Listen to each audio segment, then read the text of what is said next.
మన్నే నాపై పోస్తూ ఉన్నారే. తలువాలు ఒడి బియ్యాలు నువ్వోసుకోవే. ఈ మన్ను పరుపుల నేను పడుకుంటున్నానే. ఆ పూల పరుపులను హాయిగా నిదరోవే. పైసా పైసా అన్నాడు గదనే నిన్ను గన్న నాన్న. ఆఖరికి కురిసేది ఆటన సిక్కల ఆనా.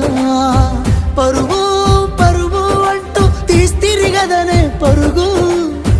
పానం పోయినంక మోగేదే డప్పుల దరువు. ఉండదనికే హాని పిల్ల పాపాలతోని హాయిగా బతు